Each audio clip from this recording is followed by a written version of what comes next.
Emily Rudd, who starred in the live-action adaptation of One Piece on Netflix, is now starring in Delicious in Dungeon, which is also going to be published on the same streaming platform. Delicious in Dungeon is one of the most anticipated shows for the winter 2024-9 season. The fact that Rudd provided the voice for one of the series' key protagonists gave fans an additional cause to be enthusiastic before and during the launch of Delicious in Dungeon, which was produced by Studio Trigger. The film was released a week ago, and Rudd plays the role of Marcel, an elf who is both rational and irrational. Marcel is opposed to consuming food from the dungeon at every point, but she eventually realizes that there is a feast to be had with the appropriate group.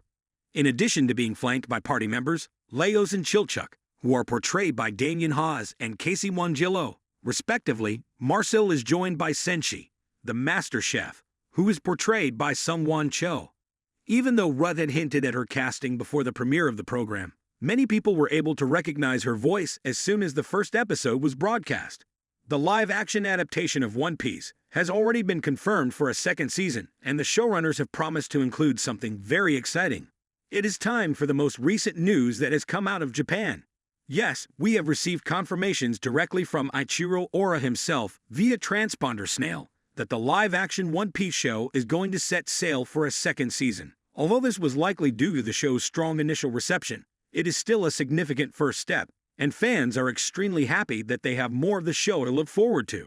The showrunners have planned out 6 seasons in advance, and they have claimed that they could go for as many as 12 seasons. Given how much manga they have to adapt, that's an ambitious plan given how often Netflix cancels shows. But if they can keep this up, perhaps they might just get there. For now though, we have Season 2. Given how much material the first season covered, it's likely this will cover the Baroque works, the first major storyline of the Grand Line that sees the Straw Hats face off with the sinister organization that tried to recruit Zoro back in Season 1. Climaxing with an epic battle between Luffy and the sinister Sir Crocodile. Given how much content the Baroque Works saga covers, it would see some new additions to the main cast. Oda's message didn't outright confirm it, but he strongly hinted to the audience that the Straw Hats' much-beloved Dr. Tony Chopper will feature in the second season. This is a surprisingly huge development. New fans may be confused as to why the existing ones are so excited over this. Wouldn't you assume every member of the crew would be incorporated into the live-action version? Well, in this case, there was good reason to worry. Chopper is a reindeer who ate the human fruits, giving him the ability to assume this semi-humanoid form. Ever since the announcement of the live-action adaptation, people have been having strong speculations about how Netflix could even possibly incorporate such a character who is obviously not human throughout the casting process. As soon as Chopper joins Luffy's crew, he will be featured in every episode, just like the other main cast members. Theorists have considered every possible way that the live-action show could adapt Chopper, from computer-generated imagery, CGI, to animatronics to a lore rewrite that would change how Chopper's fruit worked to give him a more human-like appearance. Additionally, Chopper's appearance is more visibly different from that of other characters, such as Arlong, the little guy who becomes a Straw Hat. Oda's announcement does not reveal how the team intends to adapt Chopper, but he does sketch Chopper's original design quickly, hinting that whatever we get will be close to how the little guy appeared when he was first created. Fans are overjoyed with this news, regardless of what the outcome will be. As a result of the fact that Chopper is a well-liked character, the fact that he will be joining the live-action cast will only serve to strengthen the second season.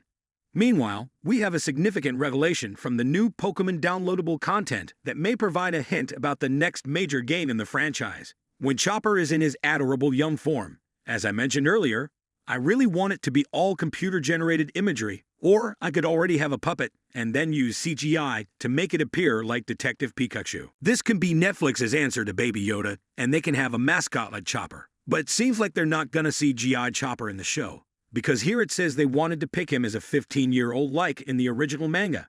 The team may pivot towards casting a younger actor to capture the character's endearing stature. In essence, now I can also see them casting a child actor to play little Chopper, but then completely adding CGI onto him. So while they're filming, this little kid is practically going to be wearing a bear suit. It's going to be intriguing what they do. I feel like fans are going to be. It has been confirmed by McKenyu that the Straw Hats crew's well-liked resident doctor will finally make his long-awaited arrival, because work on One Piece Season 2 is about to get underway. Series star McKenyu has stated that fans may anticipate seeing Tony Chopper in the second installment of the live-action version that is available on Netflix. During an interview with August Man McKenyu, who plays Rorono Zoro, stated Chopper is going to be there. Although the actor is looking forward to the second season of One Piece, he has stated that he is not too knowledgeable about the storyline. In all honesty, I have no idea what is going to happen in the future. At this point, there is neither a script nor a shoot date. Therefore, I am unable to provide much information regarding any of those things. In addition, McKenyu provided some insight into his previous initiatives. One of them is a film in the form of a drama, while the other is a fantasy movie. The latter one is a movie that focuses on a family in Japan, as well as politics in Japan. He explained, "It's kind of a different style from what I've been doing these last couple of years. But I think it is interesting." The actor continued his remarks. "With the second season, we will bring Tony Chopper to life." A recent statement made by Jocko Snyman, who served as the head of prosthetics and creature designer for the first season of One Piece, stated his excitement about the prospect of bringing Tony Chopper to life in the second season. "I'm looking forward to working on Tony Chopper," he stated with enthusiasm. "It's going to be a fascinating experience. When we finally get around to it, I hope that we will be able to take the same strategy that we did with Arlong." As Dr. Kura's medical assistant, Tony Chopper made his debut in the manga and anime series during the Drum Island arc. This was the first time he appeared in either medium. In the end, he is promoted to the 6th position on Luffy's Straw Hat Crew. His devil fruit gives him the ability to change his appearance, and it also gives him the ability to transform into a hybrid. Chopper is unable to swim in the ocean, just like Luffy and other people who consume devil fruit. Matt Owens, the showrunner for One Piece, has previously provided some insight into what fans might anticipate from Luffy in Season 2. Without saying too much and speaking to any new characters that we might meet, I would say a major theme that we're working with in Season 2 is the challenge of leadership, he stated in response. Owens also made a veiled reference to the challenges that the pirate gang will encounter while riding the Grand Line. From Luffy's perspective, he's got his crew now, and they are setting out to the Grand Line. Owens further elaborated, "Because they are the ones performing the thing, there are a lot of difficulties that come along with the duty that they have." Furthermore, this topic is connected to a few other stories and personalities, which I will not reveal at this time, however. We are focusing a lot of attention on the leadership and the challenge in the second season. Netflix has made all 8 episodes of the first season of One Piece available to view directly to users. Don't forget to like, subscribe, and hit the notification bell for more captivating content. In the comments, share how many hidden gems you uncovered in today's video.